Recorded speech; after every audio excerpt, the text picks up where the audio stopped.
Okay, it's 8:29. I'm gonna call the meeting to order since we're all here. Roll call. Nutter here. Adams here. Sorgi here. Becker here. Oops, Waldera here. Sorry, I said that once or twice already, but I was muted. That's okay. Severson here. Who was the last one? Severson. Oh, Severson. Severson. Alrighty then. Sorry, looking at your agenda. Nope, you're fine. I would entertain a motion to approve the agenda. Second. All- I'll make the We motion. need a first. Second. Dave, Adams Sorgi. Thanks, Dave. or whatever. Okay. All in favor? Aye. Aye. Okay. We'll move on to number 5, the presentation of the preliminary design for Pietrek Park. So I'll just introduce the agenda item and apologize for having to break this into 2 meetings, but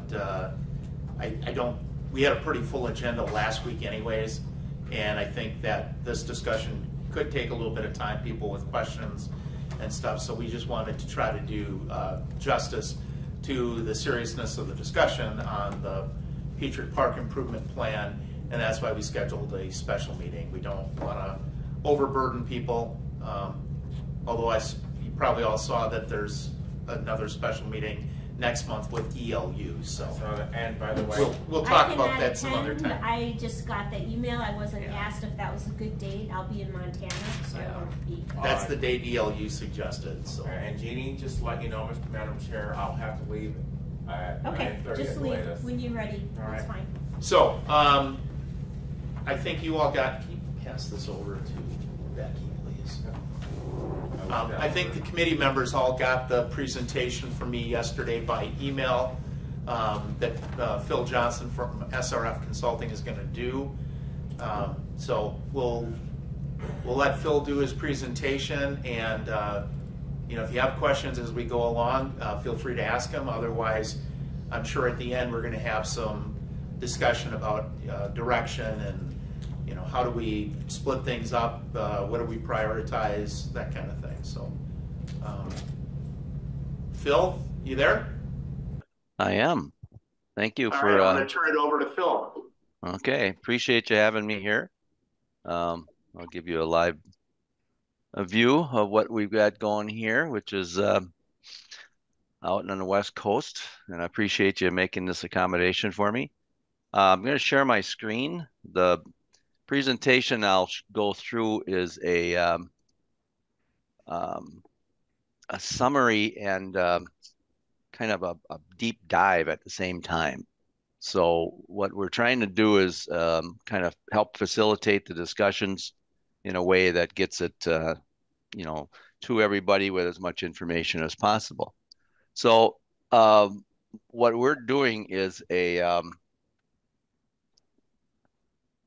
follow-up to a meeting that you had last week, a couple weeks ago, I should say. And there was a couple key issues that came out of that meeting.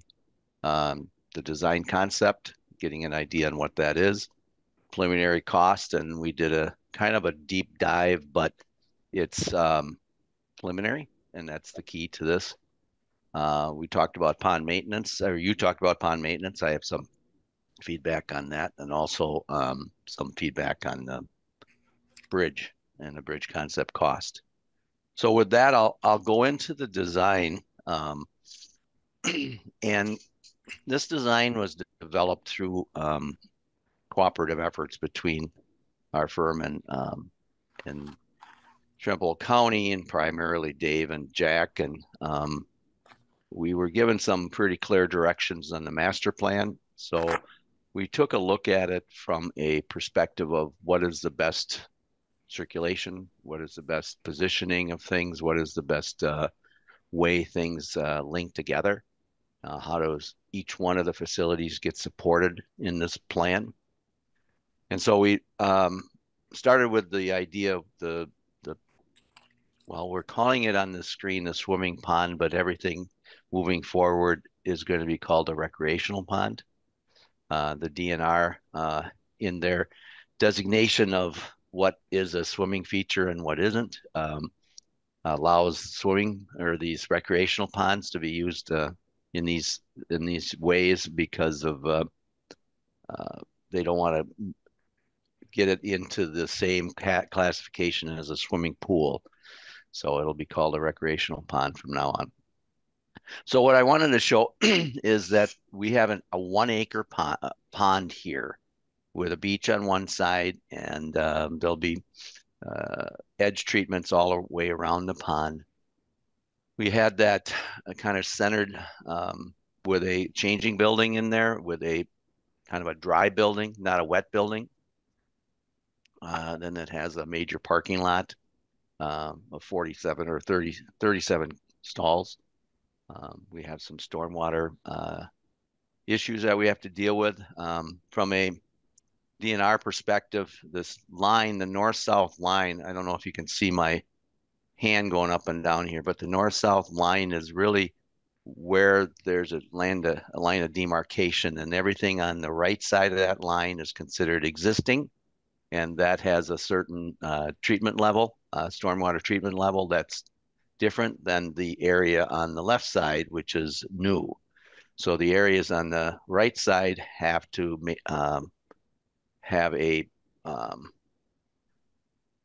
runoff coefficient of 40%, stopping particulates from being discharged into the river. And on the left side, it has to be stopping 80% of the particulate going into the river. So there's an intermediary area that has to have stormwater treatment in this plan. That's just some background information.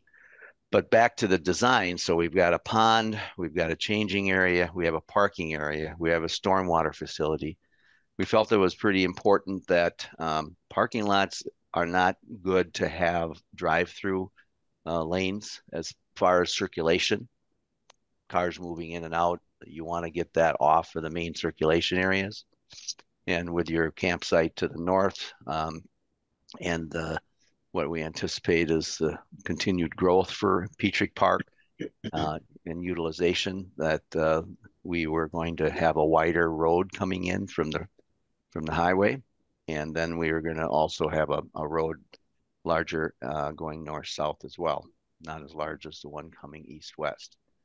We also were looking, it was recommended to look at shelter in this plan. So this is an area to the north that is the proposed shelter with a limited amount of parking on that. Overflow parking could also, for the shelter, be in this larger parking lot. Those are the new facilities. This area in here is all the new facilities. And then we took a look down the line and looked at upgrades to the existing facilities, which would be more defined parking in front of the restroom. We expanded the parking area, expanded a parking area in front of the cloth shelter, and then felt that it would be pretty important and more usable if you could have a better service access to the building. So we're suggesting some of that expansion. We also have to make some trail links to a bridge. We're not so sure that this is the exact location to the trail, but we just want to identify that as one of the elements in the plan. We also have two different playground areas in here. One is more of a traditional but nature-themed play area, and the other is more of a natural, or we'll call it adventure play facility that has more organic or natural materials used in it. So back to the main part of what we're trying to do under this phase one is taking some of the spoils from the pond and then building these berms on there that would kind of present some visual barrier, so it's not a distraction from people driving down the road. And then also highlighting it with some trees in here to again filter some of the views coming in. You're creating an attractive nuisance, and we want to make sure that we're taking all those things into consideration. So, as we go through this thing, we'll want to be talking about different elements. We're not identifying right now, but lighting is going to be one of them. We'll talk about some of the pond features and some of the safety issues associated with that. So that's the background on the pond, and I'm going to go through this presentation kind of quickly, but I really want to circle back on everything. So just keep some of your questions and on notepads, and I'll come back and we'll talk to them in a little bit. So when we started looking at this, it was obvious that it had to be divided up into phases. And so kind of broke it down into the elements of phase 1, which would be the swim pond, the changing building, and beach shade items. So the beach shade items were 2 small shelters near the beach that would be either kind of a fabric type structure or a hard shell top rainproof structure. But that was part of the features down there. And then the primary parking lot, which is this area in here. So this kind of encompasses all the phase 1 components, which actually spreads out quite wide when you look at the disturbance areas that we're creating with that.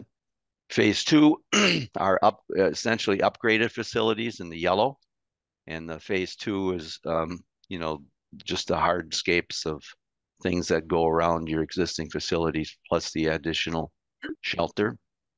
And then we talked about new amenities, and I'm calling these playgrounds and sand volleyball new amenities. And even though some might be existing there, they're getting upgraded or relocated. So that's kind of the background. We've got the overall plan. Now you've got the phasing of the plan. So I went down and I broke each of these phases into areas of estimates. And it's a scary thing to look at estimates. In the last I don't know if you've had this experience on your projects, but I've seen in the last 3 to 4 years 20 to 30% increase in costs. And I can't really pin that down on anything. I mean, at some point there was some supply chain issues.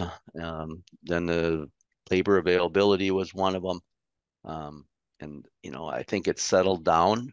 I don't know if it's retracted much, but we've seen significant costs on our biddings. So the elements of phase 1, which would be the earthwork, swim pond, there would be a well house. I didn't show the well house on here, but the well house would be up in this area here. Sand beach, gravel, riprap edge, all the way around here. The sand beach would be 16 inches of sand, and the riprap would be about 6 inches all the way around, or the rock edge would be all the way around. Then we are also looking at some kind of biological or herbal plant type buffers that would help filter some of the water as well. There's certain types of plants that we'll be using in there.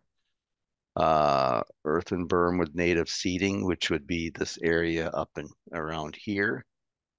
And then our mowing areas would be more in line with around the shelter and around the changing areas. And then I've got the beach shade structures like I had discussed before.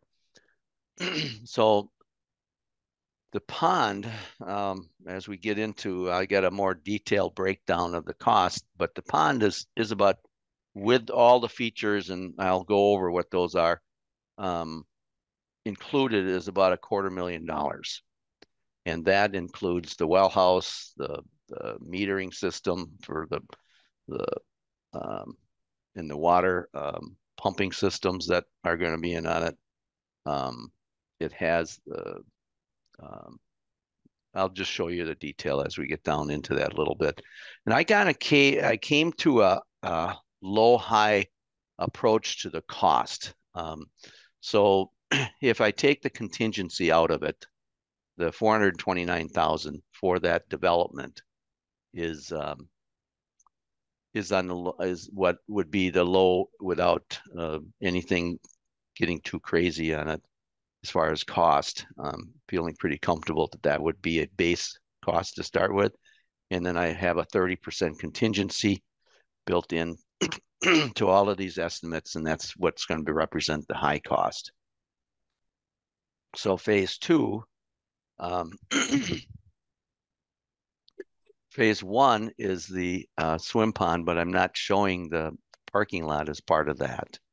That's on phase two. And phase two has this one would become an asphalt parking lot. In the short term, it might be gravel or just an overflow area for the pond, depending upon when the pond gets built and when it's starting to be utilized.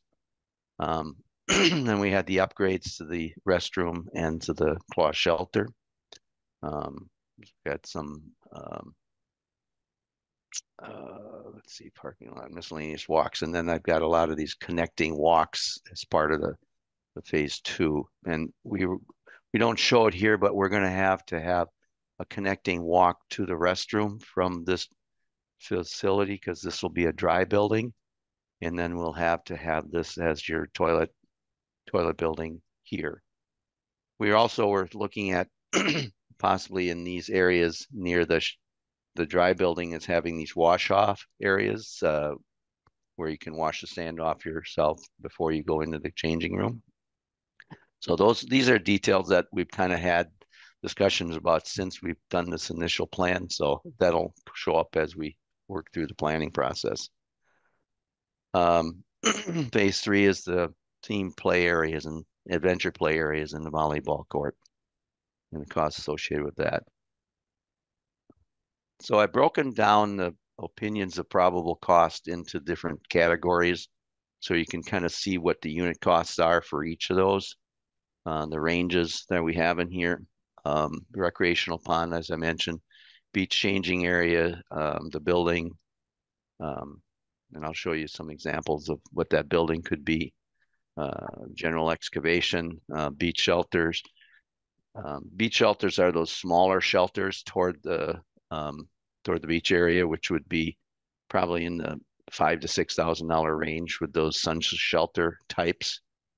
Group shelter is probably in the $45,000 plus range, and then the installation there. And it's just the same thing I went down on all of them. I broke it down between what I would see would be a base cost and what would be the cost plus 30%. So we have the margins built in there. So we have some precedent images that we developed that kind of shows what things could be like. For example, the shelter, the open shelter could be something that has this kind of character, either a hip roof or a shed roof, or it could have another kind of form that could be there. The smaller shelters, the areas near the beach could be something like these. They're called tornado shelters, which is just the form they're naming it after, or these hardtop, or something that would be a soft shade structure, such as what we have below. There's many different options for those things, and I just wanted to highlight the different variations that are there. We'll pin that down a little bit further.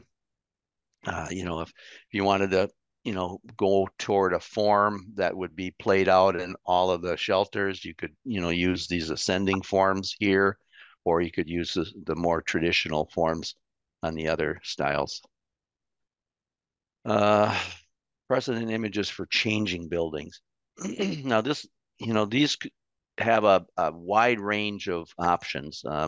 Beach buildings could be something that would be a series of buildings such as this building here that are set next to each other. And so they're individual family changing areas. You could have something that's more on the bottom. You see another one that's more traditional as far as shape and form in that you see in parks. The top left one is more of something you would see in a pool, but has that same kind of, you walk in and left is changing area and right is changing area, and that scales appropriately. One on the top right is kind of, I think, gives you a good sense of what an open air dry building would be. So, it would have clear definition to either side. So I didn't want to underestimate the size and the type of building. When we get down to it, it's not something that, we're doing as part of this project, as other than trying to find out if we can find a vendor that could provide them for us. So we also talked about nature themed. Now, nature themed is pretty much going to the playground manufacturers and having them pool together their resources for elements such as rock climbing, some kind of form that might be base form to one of their climbing structures. One of the things I think is an important element in it is to differentiate the age groups. And this comes from years of experience with playgrounds and playground design. When you get tot to 5, and then you have 5 to 12, let's say, their physical abilities are quite different. And so you don't necessarily want to be having the younger kids gravitating toward the older playgrounds, because they don't have the ability to grasp and climb and do the things that older kids can do. So having a smaller tot area is pretty important to a playground. And so that's why I'm incorporating this element down in the bottom right. Because typically what happens, and I've raised 4 kids, so I know how that runs. You go there and you got multiple age groups. You got younger ones and you got older ones. And so if mom or dad's watching, they probably going to watch closer on the tot to 5 than they are going to be at the 5 to 12s. But you can kind of have everybody in similar proximity, and it works pretty well. They have less problems that way. The nature or the adventure play area gets to be kind of interesting, because that kind of forms kind of a more creative, interactive space. You can see with the mounds, we had looked at maybe using some mounds in the play area. It's hard to say how much utilization they do, but kids running up and down hills seems to be a pretty popular thing, especially with the young kids. The idea of enclosure is a pretty important element to play, so people can kind of identify their own space. And these little nesting areas, I've got a series of images on that. Especially in, we've got a lot of kids that are on a spectrum for autism, and it tends to have this want to kind of get familiar with the environment before you engage with it. And so some of these little nesting areas are, for that perspective, gives kids a little more comfort before they kind of reach out to where all the activities are. Now, you can see some pretty interesting forms and shapes that are used for creating some of the same climbing opportunities. And I'm very well aware of Consumer Product Safety Commission guidelines and the ANSI standards for these things. And so when you build them, you have these same components on the adventure play as you do on the ones by manufacturers. So you have these pinch points, these areas that have to be, very thoughtfully assembled. There are companies that build these, and that's where the cost really can bounce all around on you.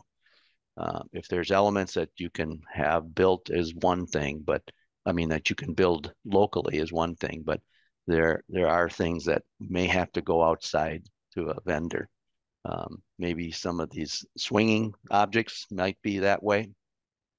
We'll dig into that a little bit further.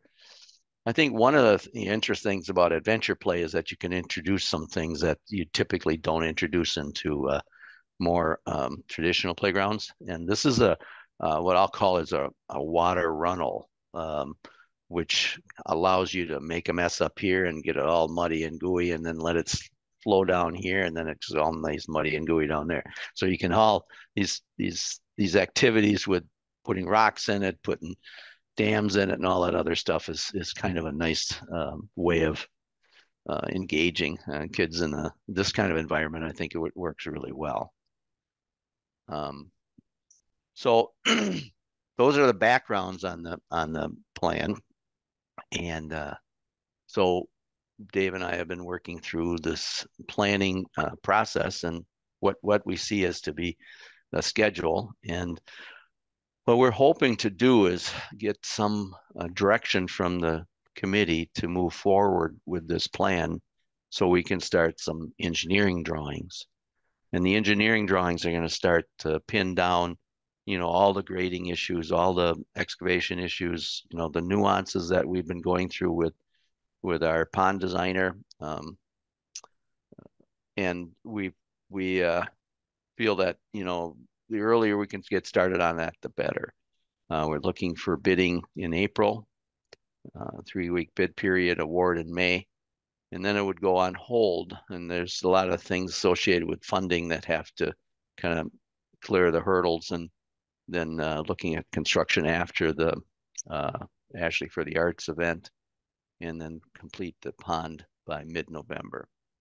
So I've been going through some of these schedules and timing things with the various team players we have. And for example, the pond digging, putting the line area in, pumping systems and all that other stuff is probably a good month to maybe month and a half of time. So so that's, it's kind of a hard schedule there. So if you go from mid-August to mid-November, with all the other things that you're trying to do, it's going to take up that time. So targeting those dates are pretty important, and we want to try and keep on schedule that way.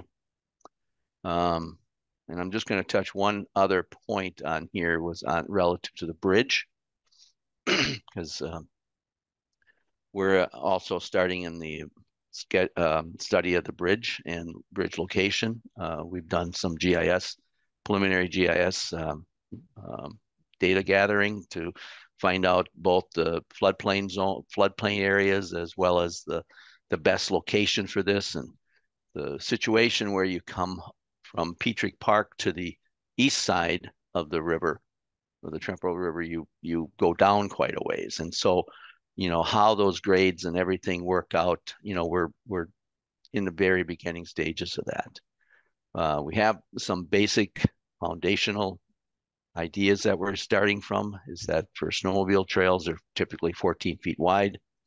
We're looking for a single span bridge, so we don't have any barriers or any issues that we have to put in the river itself. We're on the banks. And so that kind of limits us to about a 200-foot bridge. So those are kind of some of the constraints that we have. Bridge construction costs are at about $250 to $300 a square foot, depending upon the structure. I mean, we're looking at a metal structure that would have abutments on either side, and then the wood decking over the top, and then metal railings. And that will all be to snowmobile standards, and also DOT has certain railing height requirements. So that breaks down to a range between 3,500 and 4,200 per lineal foot. So that kind of extends that out to a bridge that's about $600,000 or more. So the bridge study, we're going to have a draft in April, and then we're going to have the final design in May. Hey, Phil, this is Dave. Just so everybody's clear, your first bullet says primarily for snowmobile use. I don't necessarily see that that's true. It would be built to snowmobile standards, but the intent would be that would be the link to that land we own on the east side that would allow us to activate that site for trail use, other uses. So we don't want it. I don't want anybody to think it's just for snowmobile and wouldn't have any other uses. I think pedestrian, like. Yeah. But if it's primary snowmobile, does that open the door for a snowmobile bridge grant? Yes. Yes. It does. But I just, the intent is not for it to just Obviously, be a I mean, Well, snowmobile. that helps bridge. with money side. Yes. It can help, yeah. I know. So I'll go back to the beginning here and put the plan up. Oops. Wait. Should we introduce ourselves? Who's here to fill, please? Oh, that might be a good Sure, idea. I'm sorry. Hi, Phil. This is Jeannie Nutter. I'm chair of this PTED committee, and also Okay. county board supervisor. I'm Kevin Okay, Adams, thank you. a member of the committee and county board supervisor. Could we not ignore Amy, please? And Amy, oh yeah. Amy Bergerson, I am with, I'm part of the PTED group here, county employee. Thank you. She's being modest. She's our fiscal manager in land management, so she's our budget person. She's taking notes on the costs here already, I can see. Becky Gluen, county administrator. Kevin Adams. Oh, go ahead, Kevin. Kevin Adams, county board supervisor. Hey, Phil, it's Buzz. I'm a appointed citizen member of the county board, county committee, Buzz Sorgi. Phil, Dave Carlson, you know me. Phil, Jack, how's it going? John Austin, our county board chair, is also here sitting in the wings. And Buzz And is Dawn also- Weather, Sorry. part of PTED, county board member. Audie Becker, county board member. I am Lori Severson, county board member and member of this committee. So am I. Forgot. And Buzz has a past history with the Department of Natural Resources, which is very valuable to Well, us. I'll Yeah, be exactly. upfront. Phil and I have worked closely Okay. over 20 years ago. So we're on happy a to lot have of you. projects when I was employed and he was a city of Eau Claire employee. So you have lots of, we got experience here, that's good. Well, we know one another very well. Yes. So it's a pleasure to be working with Buzz again. So Phil, this is a lot of really great information. Are we opening the table for questions at this point? Yes, I would. Good, I appreciate have it. many. Many. I'm so sorry to tell you, but I always do. Maybe you should So- introduce yourself so that they know who's talking. I don't know if he can see you, Dawn. I can see Dawn. Oh, okay. Yes, Dawn. Okay, Most good. of the people in the boardroom, I can't see those. Do you want to Okay. bring up the, switch it back? Who's got control of the screen? Of the Phil's got it. Oh, do you want me to put it, well, to keep No. the image That's up okay. here? I mean, as long as you can see, those of us you can't see will introduce ourselves when we have a question. Okay, good.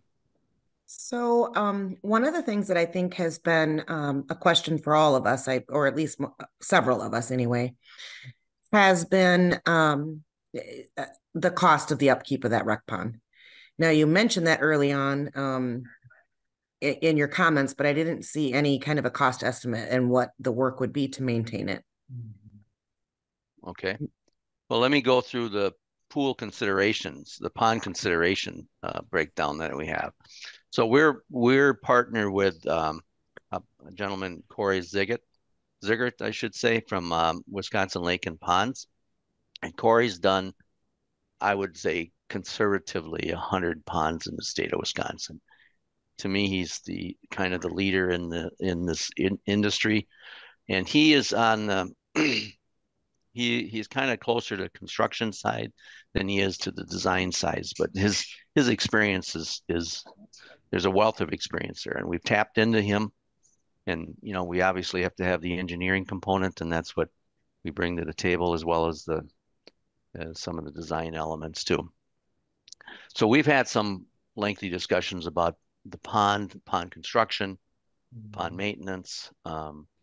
Probably if I talk about pond maintenance first, which is that this is a pond that has a regulated maintenance system in it. It's not like a pool. I mean, I've been involved with the construction of a number of swimming pools that, to state plumbing code standards, but the ponds, I've done in River Prairie and Eau Claire, I did this real long river in there, and that had some of the same considerations as this, where you have interaction with people in a untreated, considered untreated water body. But what happens in the ponds is that there's three main components in it, and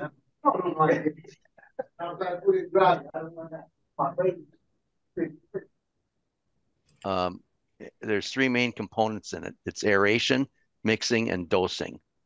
These pieces right here, and you can see my screen up here. So those are the things that are, which I would say would be the maintenance, primary maintenance on as to the water quality elements. And there's the pellets that are going in there are bacterial pellets, and they're interjected through the pumping system. And then there's also the water mixing, of which is this turnover rate. And then there's also the aeration, which is creating oxygen in the water. Sometimes, and many times, they use a colorant in the ponds, so it keeps the vegetation from grabbing hold, because light isn't able to penetrate to the bottom of the pond. These ponds are generally 12 feet deep, 12 to 15 feet deep in the center, and they have a gradient that comes in at let's say 10%, or maybe even a little steeper, but not so steep that it lets the sand slide down. And then it drops, and it drops quickly to where it kind of grades into where it's about 6 feet deep. And then, then the pond drops down to where it's 12 feet deep. And then that pond bottom is just the pond liner is there. It's not covered with anything. So as far as, maintenance goes, you build in the mechanical room, essentially, which is that pump, the well house. You got to put a well in. For this one, we'd have to have a dedicated well for this facility. And then it doesn't have pressure tanks and all that, so it's just an open flow. We've got to have 45 PSI that we can pump into the water, so we can aerate it. So we're going to have to find out what the capacities are of some of these wells, and check local well drillers to see what their take on well capacity is. Let me go back up, hit some of these other items. So basically, let's go from the top. The pond construction includes pond slopes, drainage patterns, and depth. So I talked a little bit about that. Then we have a illustration that showed the area of the beach versus stone areas. We've got a discharge. We have to have an overflow discharge area, and that discharge area would probably go to the east or the southeast, and that would go over the surface. And we don't anticipate that that's going to be, a permanent wetland area, but it's going to be an area that's going to have, when we have high volumes of water for a rainstorm, let's say, it would have ability to maintain water elevation.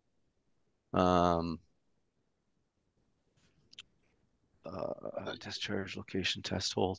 Yeah, we have to do some borings on the site to make sure that we understand the depth of bedrock, some of the soil conditions as we get deeper into the excavation. We talked about best time, construction time, and that is because it's kind of a critical point, and being in August, it's a really good timing for this, that you can anticipate more workable weather, because one of the toughest things about building a pond is keeping it dry, or keeping it, so you can get in there and put the liners in and get that all fastened together, and all your plumbing and everything completed, because you're really building in a hole. The pond fill equipment. Let's see, pond liner type. We talked quite a bit about pond liner types, and there's 3 different kinds that we will be considering, and 3 different depths, and that we'll have that discussion later on. It's not really important for what we're doing, other than to know that there's different pond lining types, stone size, and that we'll we'll we'll select those things as we get into the design phase. Like I said, the sand is going to be 16 inches, and that'll be mason sand, probably something that isn't the real coarse sand. Then we'll have some surrounding landscape, which would probably be plugs of native plants that would be around the shoreline.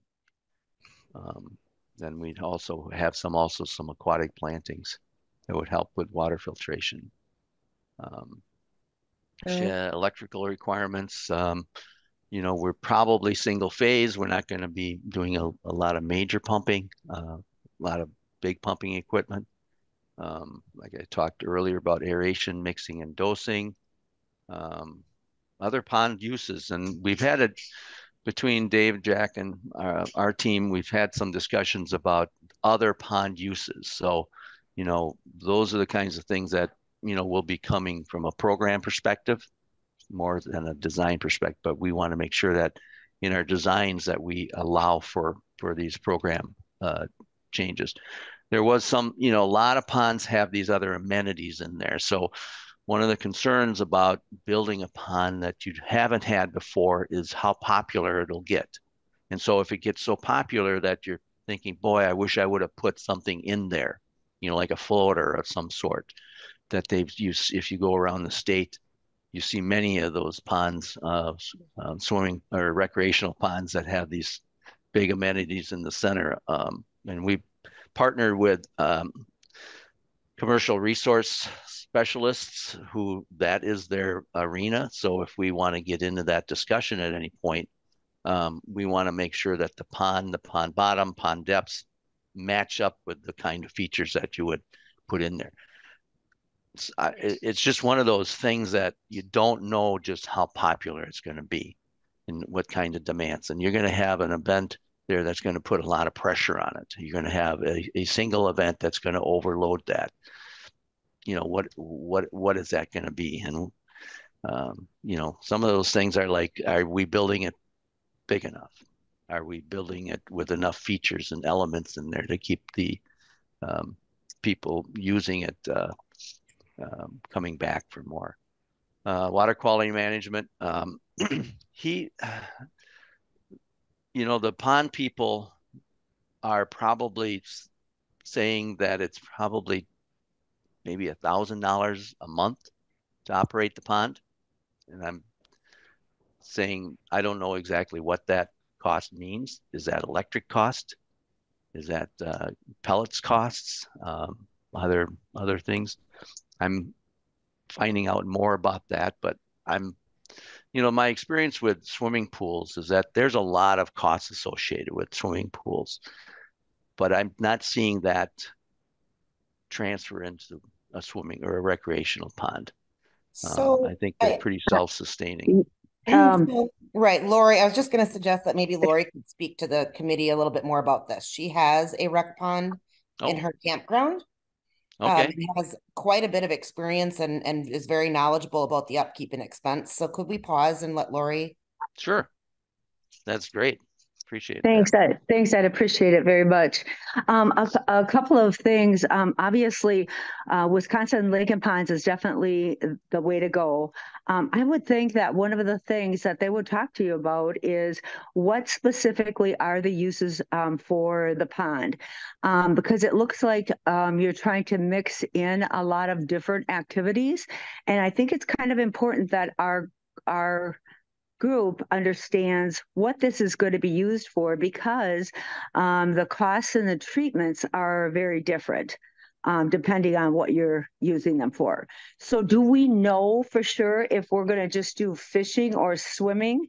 And I'm sure that Buzz can help me with this one a little bit. In a recreational pond, traditionally you wouldn't mix fish in there except for one fish, and that's like 1 or 2 bass, just because they help eat the little tadpoles. But that would be the only fish that you would put in there. Do you guys know if that's the case, that you're looking to make it a swim pond or a fish pond, or are you trying to do both? Lori, this is Dave. This is envisioned as a recreational pond, not a fishing pond. Okay, perfect. All right, great. So that helps a lot. So then a couple of things that are on the list obviously wouldn't work, like the dog swim type things. That would be very costly. Every time that you had a dog swim, you'd have to come in and have a treatment to your pond, if you will. So you have to have those treated, and Wisconsin Lake and Ponds will tell you that about 6 times a year, and they should be treated by a biologist or someone from Wisconsin Lake and Ponds type of thing. And someone has to monitor those weekly to see kind of what the levels are, because obviously you don't want to deal with things like swimmer's itch, leech management, those kinds of things. You know, any kind of the any types of the rashes and those kinds of things that, you know, obviously do happen in the ponds. So all of those kinds of things need to happen.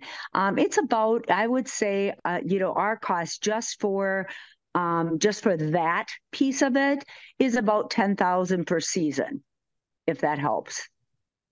What other costs then? Buzz, are you checking weekly bacteria, and have you ever had a dirty diaper issue where you had an E. coli event? Right. I mean, those can be catastrophic. We had a spill, if you remember, Coon Fork Lake. We lost a kid out there in the 90s with a dirty diaper at Coon Fork Beach in a lake. So, I mean, the human health side of this is quite, we gotta stay on it, is the point. Yeah, absolutely. And it is, I mean, it's definitely a health thing. And I do know that obviously, being the county, you have, and there's obviously a cost to that as well.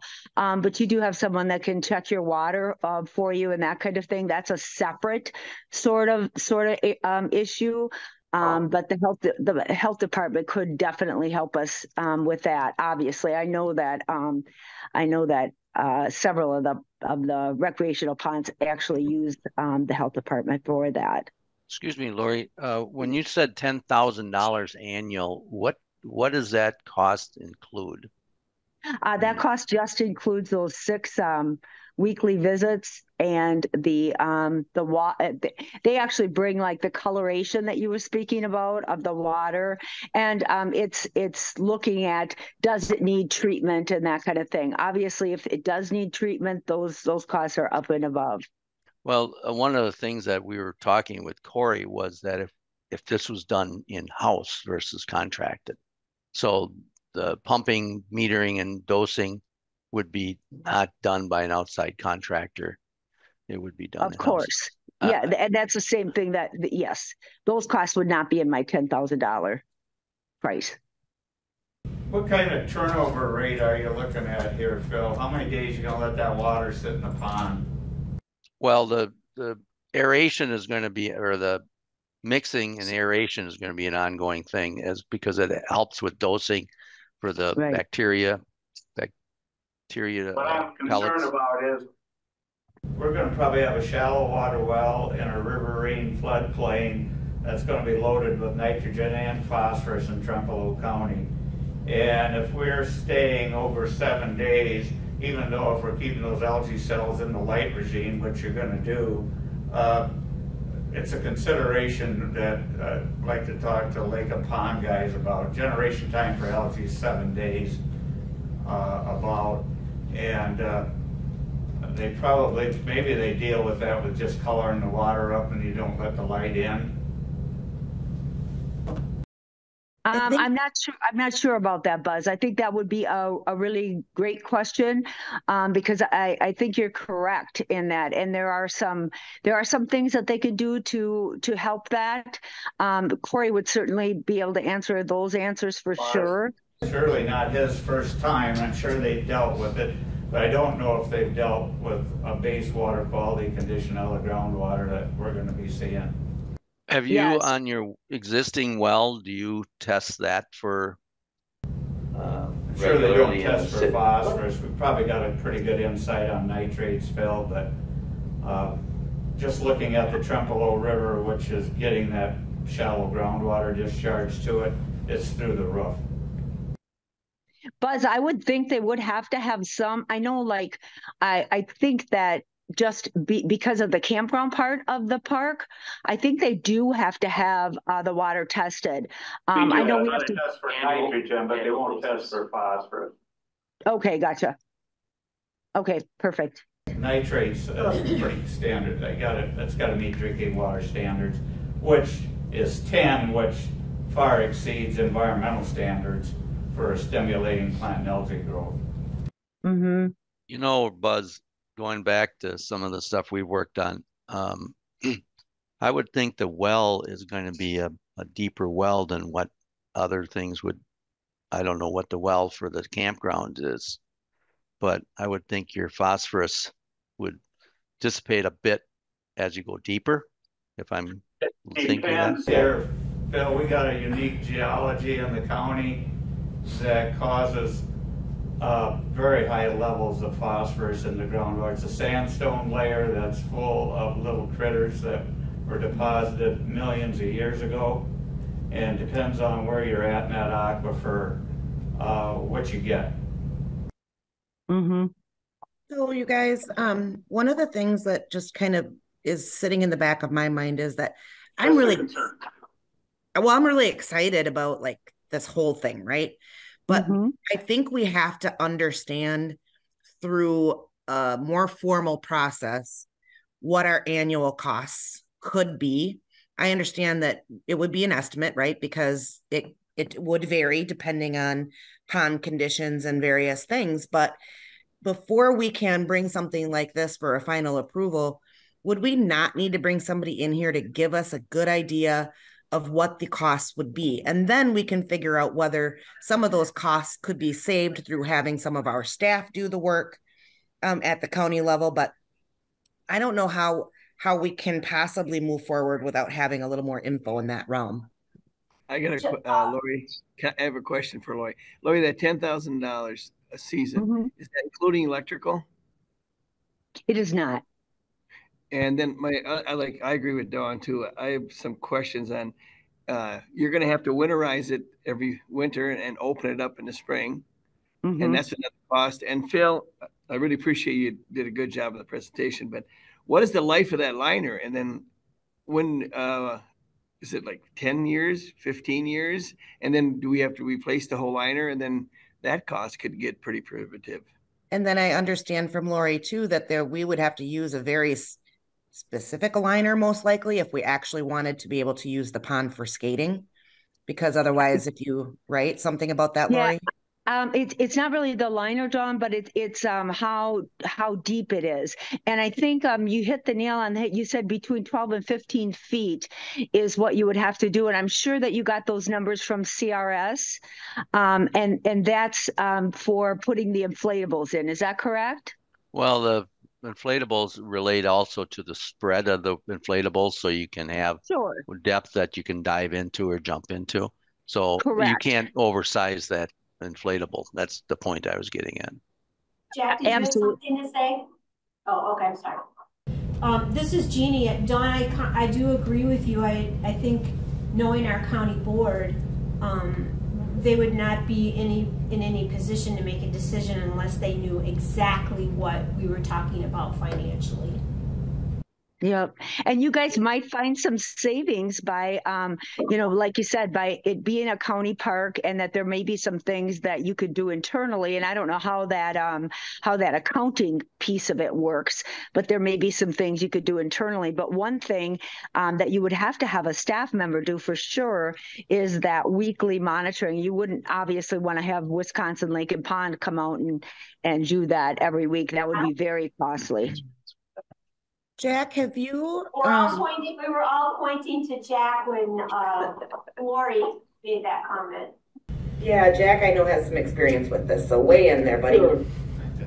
Well, I don't have experience monitoring ponds, but I have my CPO, so kind of the same systems. Explain what CPO is for people who don't know acronyms. Certified pool operator. Okay, thank Pool you. operator. So it's going to be some of the same type of systems and how they run to a lesser degree from what I understood from Phil. So I'm not too worried about it, and it actually might be kind of fun to do. To a degree. I'm sure. Yeah, I do not think it's difficult. It just needs to be done every single week. That's the only thing. It's not difficult. The other thing that I did reach out about is what does this do potentially for our liability insurance? There isn't anything spelled out in our current contract that I have run across yet, but it is a 105-page document that would exclude coverage. But I wonder if our rates wouldn't change if we're having a swimming pond. So there had been some questions asked of our agent about that. And there has not been a response yet. So just keep that in the back of your mind as a potential cost too. You know, if I could speak a little bit about I've been part of National Parks and Recreation for 35 years, and they have a lot of things that they talk about the legal component of facilities. And the term attractive nuisance is always one that comes up. And I've also had a lot of training in how to design spaces that will make it easily monitored and kind of so it doesn't bring people in there in times that they shouldn't be there, like if they're too drunk and they get into a pond. I mean, that's the worst case scenarios. But lighting is going to be important. I think lighting is going to be important from a policing perspective and from a distraction perspective. So we haven't really considered lighting in here at this juncture. But I think because it's a public facility, those things I think going to play into this a little bit more. But it is something that's out there, kind of like a sledding hill, and you can have problems with sledding hills too, not that dissimilar than what you have here when people get in situations and do stupid things. So if I could just interject here for just a second, one of the things that will help us, Dawn, on the insurance piece of it is that we have put in, I believe we got this law done, during Walker's tour. So it's been a bit, but there's an inherent risk law in place for campgrounds. Which basically says that, there are certain risks that you take when you go to a campground. And you have to have, obviously, all the posted things done. You have to do everything that you possibly can. I'm not sure how it works, not having somebody on site or a manager on site. I would think then that lighting and all those kinds of things are extremely important. But the inherent risk law is in play for this particular thing, especially for the recreational. Lori, that comes off of the recreational immunities things that were activated during the 70s that created the reason you can have snowmobile trails on private properties. That you create these recreational facilities if you don't have poor maintenance. Those are the kinds of things that make you liable, is when you're not doing the maintenance or you have absolutely something that correct. Right. So those are the things that if you build it properly, those are the things that put those protections in place. Right. Okay. Also, Phil, I didn't see, I know, and you noted about needing to widen the entrance drive to 30 feet. I think it was in phase 2 that you were addressing the parking lot, but I didn't see where the cost for widening and re-asphalting the actual roads came in. Yeah, I think that was in phase 2. Now again, trying to think about this, but the idea of a large campers coming in and out, and that road is pretty narrow. Now, whether it's 30 feet, 26 feet, or whatever, I think you need to address that road width as an access, and some of the issues about getting on and off of 93 as well. But I think this road up on top here on this illustration is in part of phase 2 cost. Phil, if you go to that slide on your summary opinion of probable cost, you did have a listing. You had main road 110 to 143,000, large parking lot 51 to 63, and yeah. So okay, so thank you. I didn't catch that that was separated. I flew through it pretty quick. So some of that. So yeah, when Phil presented, these potential recommendations to widen the main entrance road and these parking things, wasn't necessarily something we originally anticipated as part of this project, but that's why we pay the consultant to anticipate the need for that kind of stuff and give us some estimates. Whether or not we need to widen the road immediately and to that width, I don't know. The other potential savings that we might have there would be if that's the kind of work that county highway crews could do. Right. I was just thinking that we have our own asphalt. Right. So again, it's my initial takeaway when Phil showed that concept plan, the first picture in his presentation was, wow, that's a lot of work. And if we do all that, that will look really nice. But the reality is we start looking at costs and what do we have and how can we get started and what might have to wait till later. And if it waits till later, where does the money come for that? That was my takeaway. Yeah, and some of this is a lot of this is all negative cash flow. We have nothing coming in. The pond is a great idea, but there's nothing coming in to help offset the cost of maintenance, the electrical, the replacement cost. Well, and maybe nothing. We have to look at all this. I mean, this is some good information, really good information, and it gives us a lot to think about. But the pond, to me, the pond right now, being that we have a pool, 3 miles away from that and 8 miles away from that, and we have a river that's only 200 feet from that. That's got a sand beach. We have to take all that into consideration, but this is some great information, Phil, that you gave us here. And you gave us some good ideas about even expanding Pietrek Park, but we always have to keep in mind the park budget is here, and what's it going to cost us, and what is that going to do to the taxpayers of the county to cover the continued maintenance of this? Adi, this is Dave. Real quick in response to what you said about negative cash flow. I wouldn't necessarily agree with that. I wrote down on my notepad that this, putting additional features in the park has the potential, and again, it's potential, to attract more camping use. So that's spots that are sitting vacant right now that would generate revenue. And it also has potential to attract, to attract more day use. Now, whether we made a decision to, charge for day use is a whole nother discussion. Right. Which is a discussion I think we should have. But so I wouldn't just necessarily write it off as there's no way that this recoups any money. I think it could.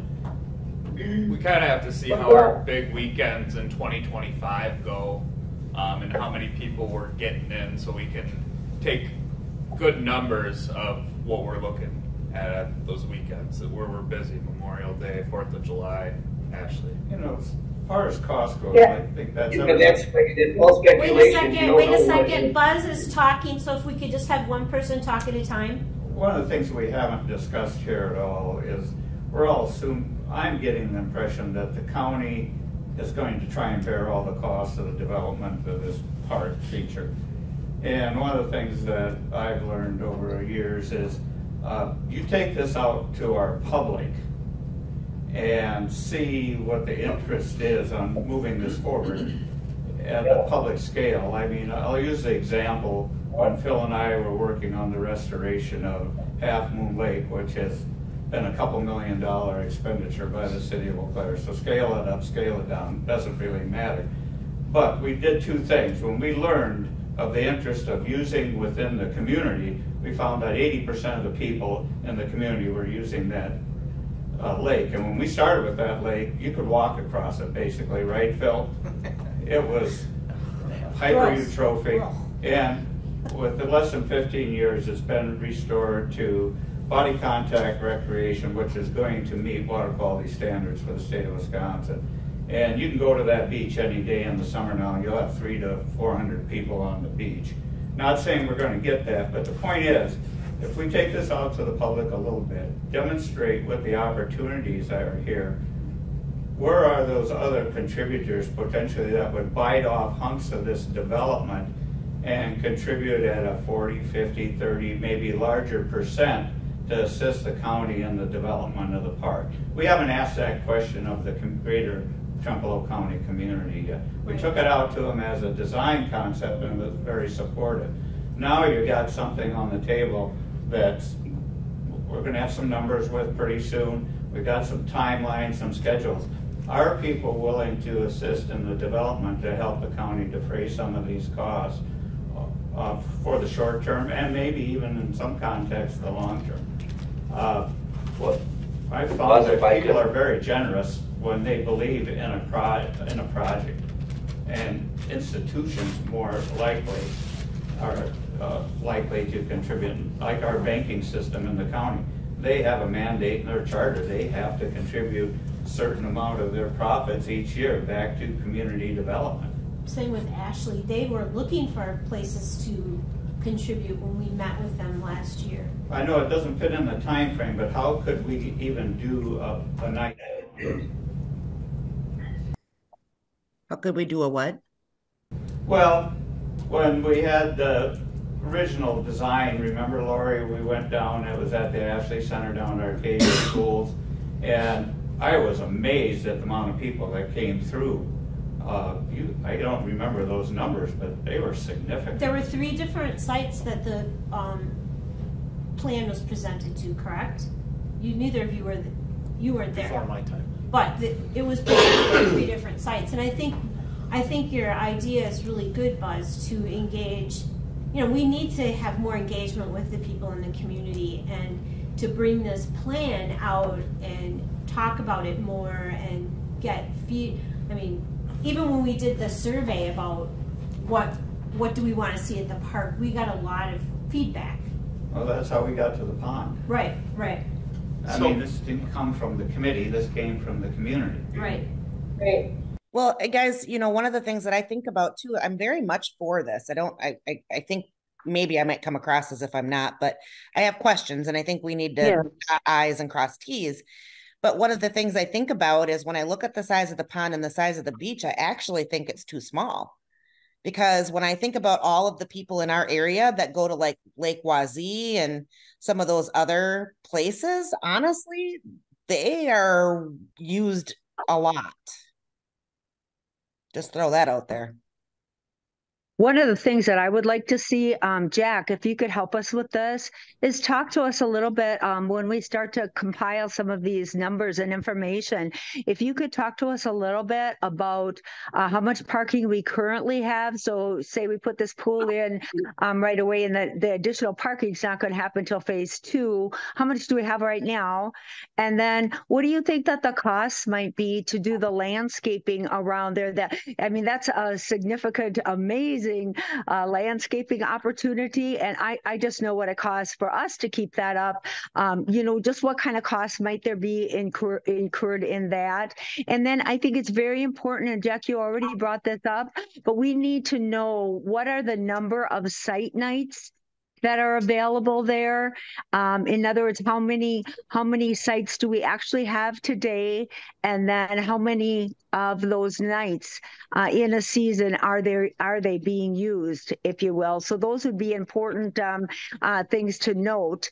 And I think also on the well, we want to make sure that we understand what all the costs would be on there. That was one that was a big surprise to me when we put ours in.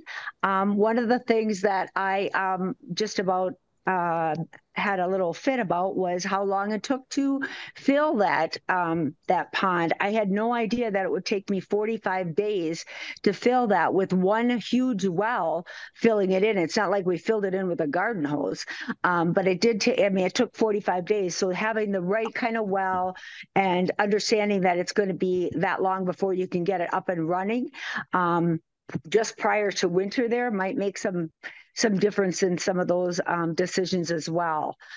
So I think those would be important. I definitely think getting this stuff out to the community is important.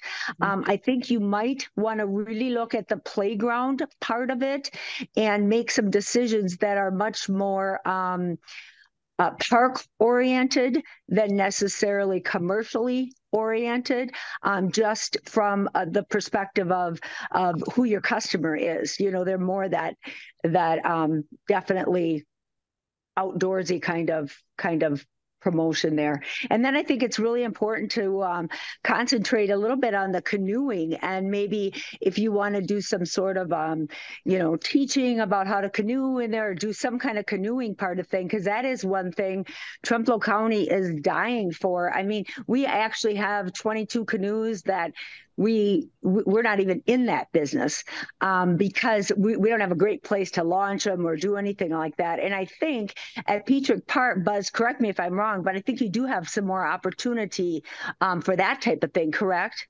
Absolutely, Lori. That was something maybe for our next meeting when we talk about the outdoor rec plan, was that moving that water trail concept more to fruition, and even canoeing is these lightweight kayaks. Kayaking, yeah, absolutely. Yeah. Well, that was always part of the plan in my mind, was to, and that's why that's why I've tried to get away from calling it a swim pond and calling it a recreational pond, because swimming would be one aspect of it, but also the potential for like having people learn how to paddleboard or learn how to kayak or canoe, and that's the kinds of things too that could fold into one of our other goals, which is to try to expand recreational programming offerings. So those are kinds of lessons that could be given. So are we talking about a high capacity well? No, we're not. Okay. We're not. You're not? Well, the high capacity. How do you get by with that? Can we just let Phil answer the question, please? High capacity is, in my understanding, is something that's in the 100 to 300 GPM. Okay. I think what we're doing here. I learned what? I learned 1,000. Well, I've got I manage high capacity wells with the city, and there's state standards as to what classifies those, but but I think in this situation, I know that we have to manage a 45 PSI flow rate, but I don't know what the GPM is. So I think high capacity is, are we putting in a 4-inch well, or are we putting in a 6-inch well? And all those have implications. If you've got a larger well, you could be drawing more sand out of it if you're keeping it open-ended. So the well issue, I'm sorry, Lori, go ahead. Sorry, I can just tell you that Stony Creek and us, both the campgrounds, we had to have a high capacity well. That was just us. Maybe this is different. What do you mean by high capacity? I can't actually get into any of the technical or the engineering thing. All I know is that we both have had to have those categories. Now, what that means, I can certainly get you information on it, but I don't have it. I would simply ask Wisconsin Lake and Ponds. They could tell you.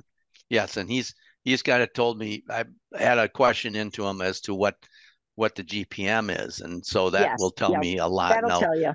Yep. Are you monitoring that with the state? We are. Your well? Absolutely. Yep. So you have to give them volumes that you're putting out. We do. I can tell you right now from the Wisconsin DNR webpage, a high capacity wells were used in mining, so I kind of knew a lot about them, so I'm refreshing my brain. They draw more than 100,000 gallons of water per day.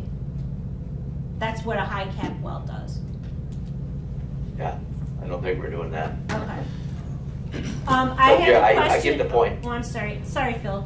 I'll follow up on that. Okay, Yeah. just to backtrack a little bit on the insurance issue, Lisa sent me a message saying she has sent out a request to Paul Schwegel. Yep. He's our Trempealeau County insurance rep, and I asked him to get back to either Dave or Jack regarding the insurance issue. Yes, I had reached out to him, Jeannie. That's what I was sharing. Okay. Yeah. So what are our next? Oh, I did want to say, when it comes to that seeding and the landscaping and that berm, is that something our Department of Land Management would be able and willing to do and have time to do? I don't want to say that they would, but that could be something that we could investigate also with them as maybe being, or is there anyone that they know that they could invest or encourage to do some of that work, like 4-H groups or other, right? You know, I did talk to Haley, and I have talked about some of this stuff, and she, you know who she is. She's the land conservation. We already did seed a huge section of our area there with native plants. I think that she's very interested in working with us, and I think they're experts on, you know, and we did it ourselves, planting the rain gardens. We had a big volunteer group that came and did all of that, so. Yeah, to echo Jeannie's comments, I think that's definitely a possibility. We've been sharing this information, obviously, within land management, including conservation, so there's some opportunities to work together. Just to address Dawn's question about what are next steps, I'll just be honest with you. This has always been a pretty ambitious plan to get this done this year. And I think what today tells me is, even if we get something done this year, it's not going to be everything. And one constraining factor we have on schedule this year that I think Phil really briefly touched on, but I just have to remind everybody, is we did apply, we did receive a $219,000 grant from DNR to be used towards this project. Unfortunately, we won't get a grant commitment from them, a grant agreement commitment, probably till June, maybe even July. So as Phil and I have talked about, when we would get to the point of putting out an RFP for this project, we would have to, have language in there that basically said, this is contingent on grant funding, and if we don't get it, we will not, we won't be able to go forward. We've been told we're getting the grant. They just have to get the money the DNR does from National Park Service. So it's always been an ambitious schedule for 2024. In terms of what Dawn was, Becky, go ahead. Oh no, finish up. In terms of what Dawn was saying, and what Dawn mentioned, that maybe we ought to look at building a bigger pond than an acre. I don't know. That may be a good point. It sounds like there's some opportunities though for public involvement. We've seen the master plan, which was much more conceptual. Now you're getting into some specific things, right. Numbers, talk about prioritizing. I think there's some opportunities for that. The question is, we've got SRF on a contract right now, $34,000 I think it was, to do this rec pond design and to do the bridge study. So the question is, do we want to move forward with fleshing out the design of that rec pond more at this point, or do we want to hit pause on that to do some other public involvement? I personally would think that we should maybe hit pause on that and get some public involvement, because I think that you can get some people that will have some really great ideas. And like Buzz said, once they get a great idea that they're involved in, they'll love to do it, So I think that's... I'm sorry. All right. Had her hand up and she was ready to speak before you jumped in. That's okay. That's okay. So I just have a few questions. The grant that you're talking about, what can you use it for? Anything within that park design, or does it have to be used just specifically? We applied for it with it being intended to be for the recreational pond. So construction of pond and related things, the well, it'll cover the engineering costs, with this engineering contract. Okay. I just wondered if it could be used on the, like the road. Okay, so I haven't been at the park yet, so I just have a question about, like, are these roads already there? Like that bring people into this area, but you want to do improvements? Phil is using the cursor there. So that main left to right, east-west road is there. It's not as wide as that would be proposed. And then that north-south road is there. That parking area there to the left, right there, that is not. Nor is that little 5-stall parking area up by that proposed open-air shelter. Are there restrooms there already? Yes. The restroom building is where Phil's cursor is, and then to the south of that and is then it connects to walking areas. Correct. Yeah. Right. Yeah. It's easy to walk to where this proposed area is from every campsite. I mean, if you can't walk. And Lori, you said you have this type of campground. Is that in Trempealeau County? It absolutely is. Along with Stony Creek, they're another campground. They're in Osseo. We are in Galesville. Okay. Okay. Thank you.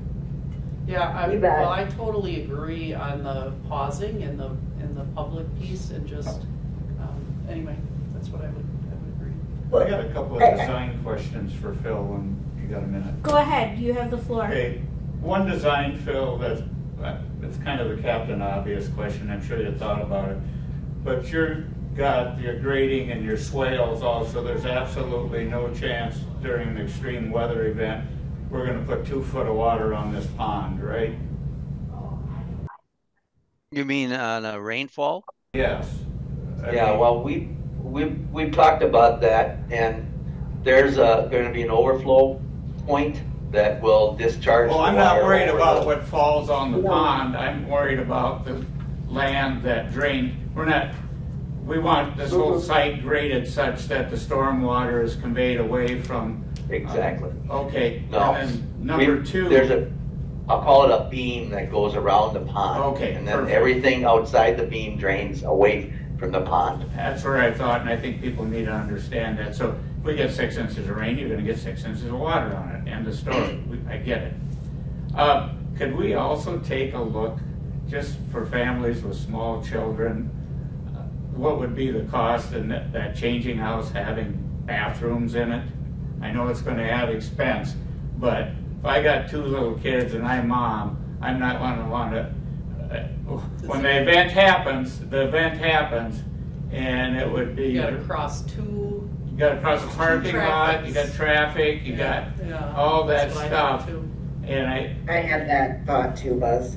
We have a walkway we're planning in here, but again, it wasn't extended. We weren't planning the restroom facility there. Yeah, but didn't they're I hear you expensive, say? but if we're going to have high use there, you got to have bathrooms.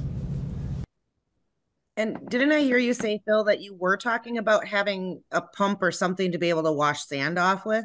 Right. We'd take the water. It'd be a dry well kind of situation that we would have a post that would be up, and you'd have a spray that would come down to be able to wash your body off. Where's the water coming from, though? For that, probably from this well, you got a water line that comes down here, and we could tap into that which is used by the. Phil, do you mind going to that slide quick? That with the changing rooms on it.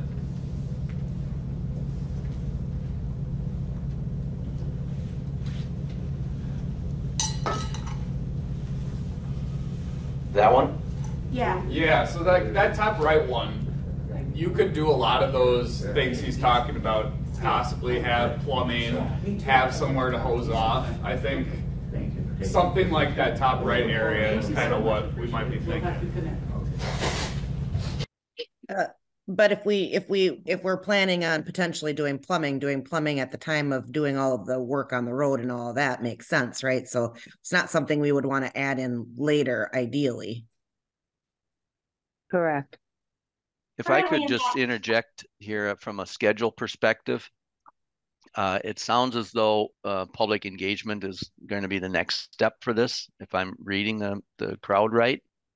Yeah, and then that's maybe what our county administrators is suggesting as well. Maybe Dave and I kind of work through strategy for doing that and come forward with that. I know we've talked a lot about many things about this thing, but maybe talking in the public groups might be a next step for us. I think that's a really good idea. Could we just have, I know it's really hard to ask, to know who's talking when you're on Zoom, but I would really like the Zoom people to say, could I ask a question so I know who you are instead of everybody just jumping in? I think, Adi, you wanted to say something. I'll save my comment for later. Phil, that stormwater treatment area, is that just a grassy area or is that a pond, little there holding pond too? That's just grass. Right. It wouldn't be it would be a detention, not a retention pond. Okay. And then Jack, I got a question for you. Have there been any studies if the bathrooms out there are, if you'd put the pond in and you'd get an increase in a population use of the campgrounds, would that even be close to what we would need to maintain a healthy bathroom facility for the people using not only the swimming pond, but the campgrounds? Adi, we have not studied that. Right. There'd have to be a sewer system. We'd have to take a look at that as an upgrade. That would be a whole. It's something we should look into. I mean, that's something I thought we should look into, because if we build it, and all of a sudden people start coming, then that would be a added cost on the tail end. But it's just something I was wondering if we ever did a study on it. Right across the road from this area, aren't there still two outhouses? There's a couple outhouses down by the lower shelter. Okay.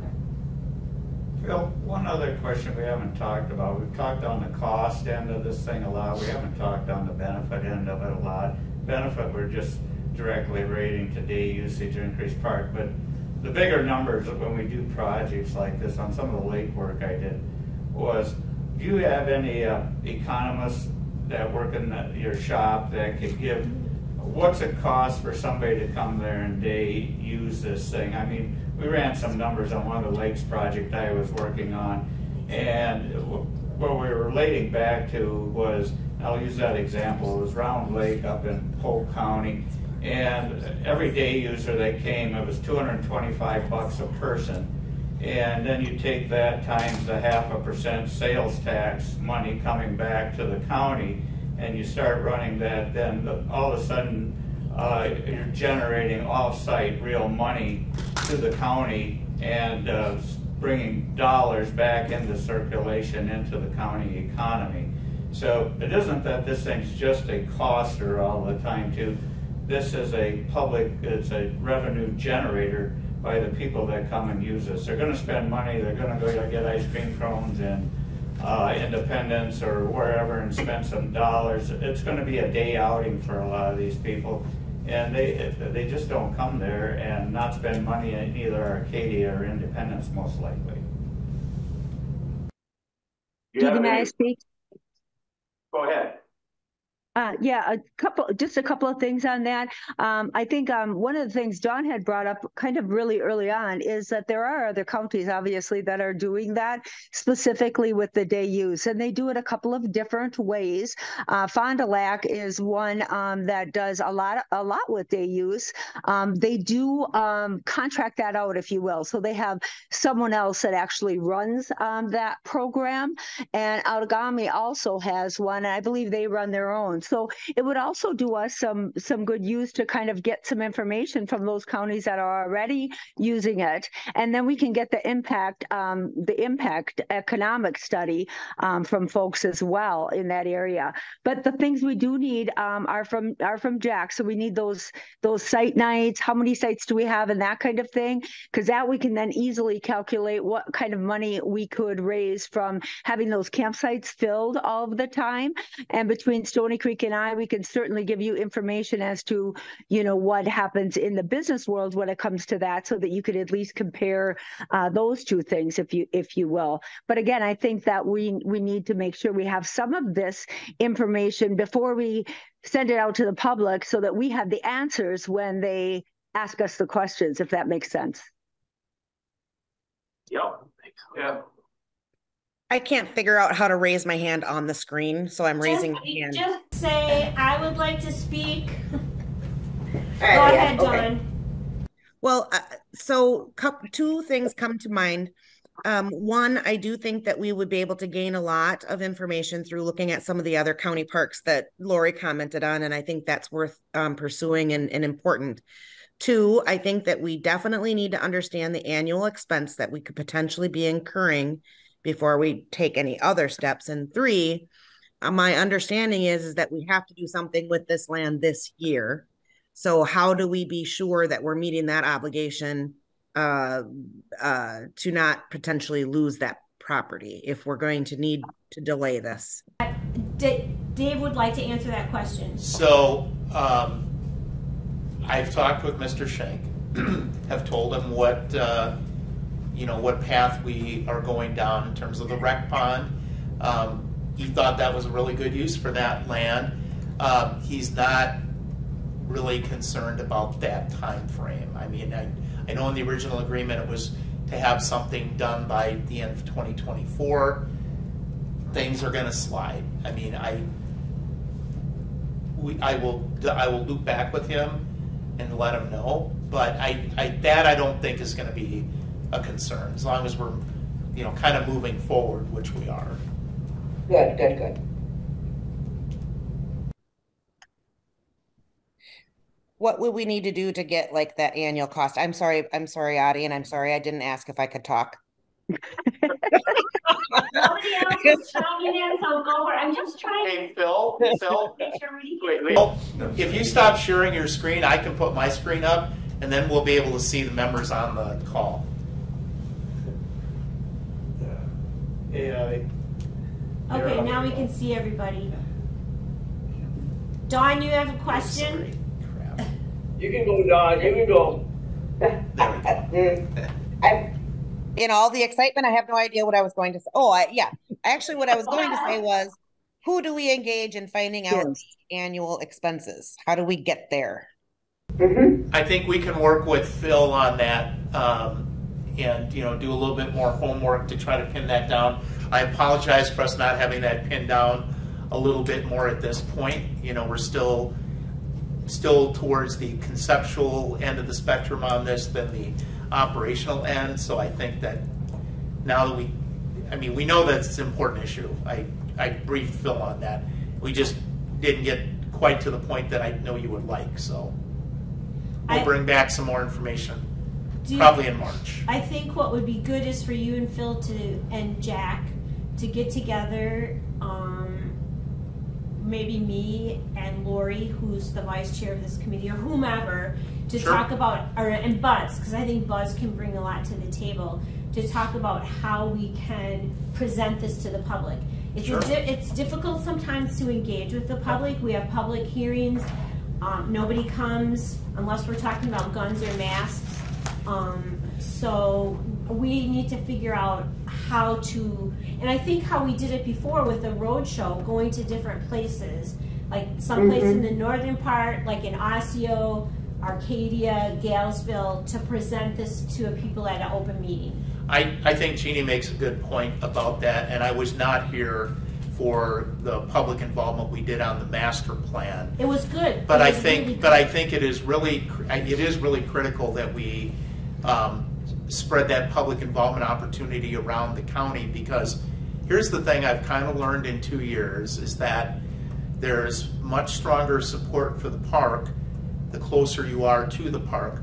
The further out you go, the people seem to not have as much. Now, what we're talking about in this plan, frankly, is something that I think becomes more of a regional attraction, and it builds some more regional support within the county and without the county, from outside the county. But we need to make sure that people are understanding that. So folks down in Gilesville, where I live, or up by Osseo, where Jeannie lives, are buying into this thing too and seeing the value of it. Because, when we look at all these costs that we saw today, it's a lot of money. Right. But if it helps us to build another reason for people to come and visit Trempealeau County and spend money here, then there's a much better case to be made on that return on investment.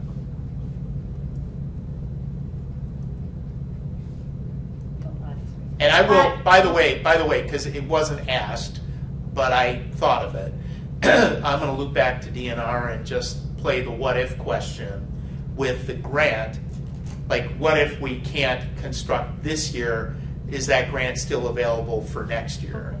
And hearing these conversations and looking at the costs makes it critical that this committee really support the resolution to have the $160,000 from CapEx money come to the park, which I'm advocating for.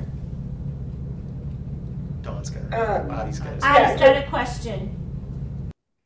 Dave, could you put together what exactly that grant we could actually use it for other than the pond, like maybe some of the smaller parts, or what really qualifies that we could use the grant money for? I appreciate what it's limited to. That, I know you don't know right now, but if I could, or we could get that information, I think that would help us, because that would help in the planning of stages. Absolutely.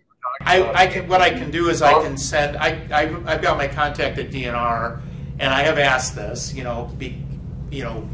Besides the actual pond, could we use it for like the shelters and the answer on that was yes. But what I'm going to do is, now that we've got a concept plan, this drawing, I can certainly share that and just make sure that these things are all covered. There's no shortage of things just with the construction of the pond to cover the money that we're getting from them. Absolutely. I just also want to say I'm not against this at all. It's just that I think the plan that we received today is a very, very interesting and good. He did a good job, but it's when you do a project such as this, it's a $1.some million project. We better have all the information we can get. I think it's important to the people of Trempealeau County on what the costs, and what the worst thing you can do is build something and then have all these hidden costs pop up, and then you go, oh man. So I just trying to get all the information. I'm not against the project. It may sound like it sometimes, but I'm just trying to get as much information on it and what it's going to cost the taxpayers of Trempealeau County down the road. That's that. So yeah, and I'm sorry. Instead of always just, I know we have to think about the cost. That's so critical, but we also have to think about the benefit. With every cost, there's a benefit, and I think there's a huge benefit with this. And I don't want us to become paralyzed and not do anything because we're afraid to step out of our comfort zone, engage the public, do something new and different, and offer one more amazing opportunity for the people, not only in Trempealeau County, but who travel through here all the time, to have something to do. And I sometimes feel like we just get so paralyzed and we don't want to move forward. Dawn's hands up. Dawn? Yeah, I hear you, because I can see us getting really stuck in all of the detail, but at the same time, when I'm using potentially spending public money, I got to be able to answer their questions. So it's important that we at least have the information. I wonder if at this juncture there would be an appropriate, if it would be appropriate to bring it to the county board to create a specific committee for this work, because I don't see us getting very far in our regular meetings because of the amount of work that this is going to require and discussion. Like, we had to have this as a special meeting. It feels like we might be at a point where we need to get an additional committee together, and maybe through doing that we can have a more focused approach to bringing in the public and some other things. That's a good idea. I agree. I feel a little bit like we're going backwards because we've already had approval from the county board to move forward with this. I think the step, I don't want to say, no, let's not do this, let's not create another ad hoc committee, but I think we have people who can engage with Phil and Dave and Jack to move forward with presenting this plan to the public and see what kind of feedback we get because the county board has already approved this. If someone can correct me if I'm wrong, but this was approved a while ago. So just to address that, and if I'm wrong, please tell me I'm wrong. The county board certainly did approve the Pietrek Park master plan back in 2022. That was about the time I started. Right. The county board did approve, I think it was last April, going ahead and applying for the grant from DNR to be used for the recreational pond. I never anticipated that necessarily meant that we had carte blanche and everybody was on board, no matter what the cost. So I think that we have engaged the county board as we've gone along. I feel like we do need to engage the public and probably the county board before we take next steps. Right. And so, I mean, I'm all for that. And just and we have a plan B with this option if the support for the pond fails. I mean, I really love the two different playground options that we had, and I only had one concern about that, Phil. Are those options that you showed us for playgrounds available and accessible to children with all abilities? Does it meet ADA? Can kids with wheelchairs get, because we have had kids when we've had special events out there in wheelchairs that have come, you know, it's a little difficult to push them through the grass, but I'm wondering about those two playgrounds specifically that you showed us. Are they available to kids with all abilities? That's pretty much the standard in the industry. Okay. And I think what's going to happen is it's going to be the routes to it. Okay. And that's going to be, you know, part of our planning. Okay. How do you get people there? I just want you to know I loved those two options. They really sang to me. So I don't want to take, I mean, I think when we present this to the public, we need to talk about both of those things. Phil, if it is go out to the public, definitely have your costs clearly identified and segmented for construction. I'd be surprised if somebody doesn't grab the ring on some of that, saying, boy, we as a civic organization would like to, playgrounds are expensive, right? So it'd be great to have one of the civic groups cover some of that, and laying those options out kind of in your presentations too. It's not your first rodeo, and I know it, so I think we have full trust in you guys as getting a good public involvement thing out there with some stuff to get people to come, and then when you get together, having some good graphics and stuff and site pictures and all the stuff you just do.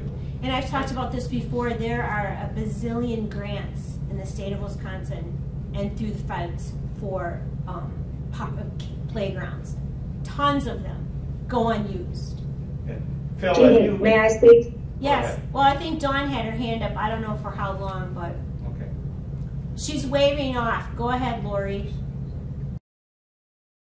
A couple of things. I do think that it's very important to bring that back to the county for a couple of different reasons. One thing, I think that we'll get a lot better buy-in if we can get the group to kind of pull together and understand what all the pieces of this are. And then I agree with Dawn. Dawn, we have to have like a formal, cool presentation to go out to the public, and some pretty detailed information about what is happening, where the other competition is, and that type of thing. So I think that it is important to go ahead and do that. I understand that the county did approve it, but we also approved it, if you remember, Jeannie, with saying this is not in stone. This can very much change just by going ahead and approving this plan. Doesn't mean it's not going to have be live and have other movement. It's time to bring it back. Right, but I think I'd like to make that motion. Before we bring it back to the board, I would like to present it to the public so that we can tell the county board, this is the information we got. I mean, that's what we did with the master plan. When the master plan was put out. You are not prepared to give this to the public today. I'm not saying we're doing it today, but I think Phil has a ton of information. And before we presented the master plan to the county board, we had public support for it. And that's, you know, we had evidence-based research on what the public said they wanted, and we took feedback, and that's why I think the county board became invested in it. So that would be another great piece, Jeannie, for us to have, is that survey and that information. That would also be good to have. Yeah, do we have the data from that? Like, who was surveyed? Like, how do we get there? Like, I know we have the plan. That's great. I'll be in Reed's. I mean, Reed spearheaded all of this with. we've got that. We'll dig through it and try to share that with you soon. So, Lori, I think you had a motion on the table, though, right? I did. Yeah. What is it? Could you repeat it? I would like to make a motion that we take this to the county board and ask for an ad hoc committee to be formed. I second. So, can I ask a question? Would you like that to go on the meeting next week? Sure, if we can get it on. It's up to, and he's gone. John appoints ad hoc committees. If assuming the motion passes, I can certainly put that contact into John about getting it on the agenda. I need to talk to him anyways. I think the county board was expecting CapEx was going to come back next Monday, and I'm working on a presentation on CapEx funds. So, just to be clear on my end, I definitely second the motion, but I want to make sure everyone understands I'm supportive of the park. One of the reasons why I want to have consideration for a focus group is because I think we will get there faster.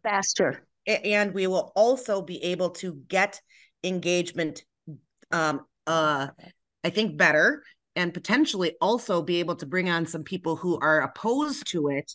And that's always helpful, because when you have people who are opposed and you bring them on board, you're going to get there faster, Jeannie. That's really what I'm trying to accomplish here. I think, well, okay. What do you want this ad hoc committee to do that would be different from what Dave and Phil and Jack and this committee would do?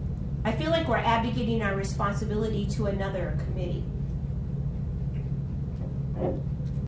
No, I don't think that's true at all. Dawn, could you answer my question about what do you envision this ad hoc committee doing? I mean, I need to have the information so I can make a reasonable vote.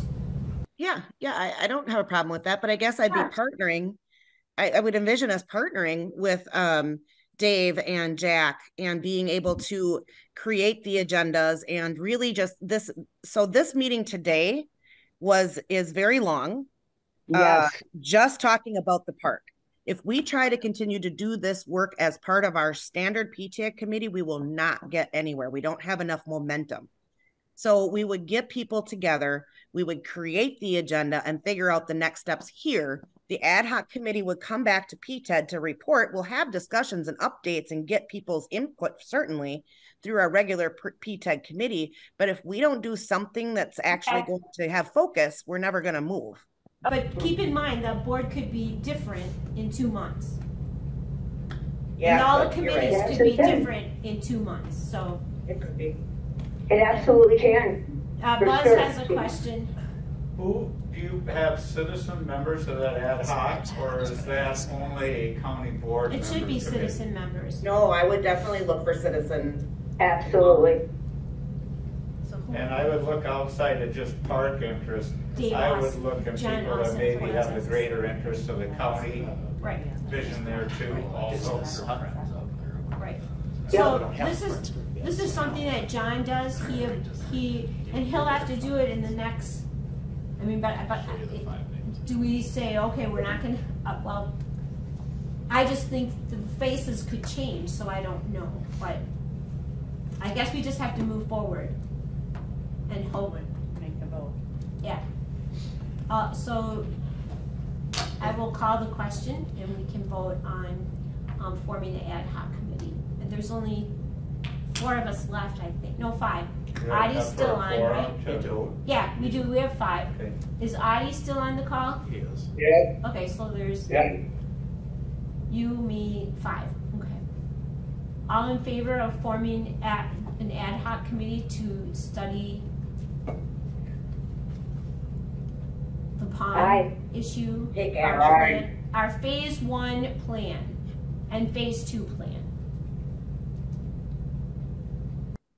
I guess the motion that's on the table is just to Yeah. commit it to, is to create an ad hoc committee to discuss. Correct. Wouldn't it be to request that the county board create the ad hoc committee? Because I don't think we can create the ad hoc committee. Yeah, John Austin appoints people to the ad hoc So committee. the motion would be though Yes. to request To the request county that board. to request from our county board chair an ad hoc committee be formed. Okay. Yes. All those in favor? Say aye. Aye. Aye. Right. Aye. Opposed?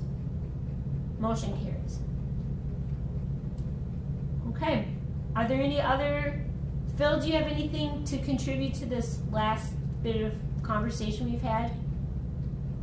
If I could just throw one point in there. Projects I've worked on have had typically anywhere from 4 to 8 funding sources. So if you're developing a committee, it would be great to look at potential funding partners on that committee. Absolutely. That's all I'd add. Phil, do you have recommendations who you've seen being partners? Well, it's on the private side, obviously, Okay. but you know, Ashley is the number one. And then if you've got banks and if you've got other groups in that area that would help move it forward, I think that's one of the most positive things you can have on the committee, on your ad hoc committee. Some of our Lions clubs have donated significant funding to things like this, and Trempealeau County has a very strong, I think it's E23, very strong Lions Club group. Okay, sounds good. Are there any other issues we need to bring to the table today? Any questions people have before we adjourn? Nope. I just want to say thank you guys for making this a meeting just to talk about the park, because it made a lot more sense. This is a regular PTA meeting. It would have been long. So thank you, Dave, for making this Yes, thank you so much. standalone meeting. Well, and I don't mind long meetings because we need to get stuff resolved, and that's what we're here for. We do have to be mindful with special meetings that we have a budget, and Amy reminded me of this because that's the kind of work that Amy does, is that we budget for 12 meetings per year, and we've already got this special meeting and this potential special meeting with ELU next month. So don't be surprised if down the road somewhere we say, hey, maybe we don't need to meet in November or whatever, and we take a month off. What I would suggest to you, who's the chair of the ELU committee? Kellen. I know it's because the plan was to have quarterly meetings with ELU and it hasn't happened. What I would like to see is just ELU come to our meeting or we go to their meeting instead of, because I won't be here and I was not asked about having a special meeting.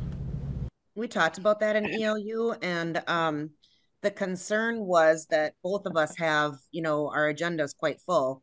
2 hours worth of a meeting for ELU and for PTED is a long.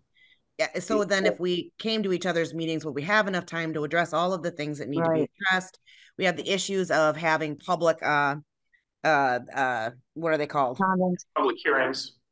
Well, the public hearings with the ELU committee.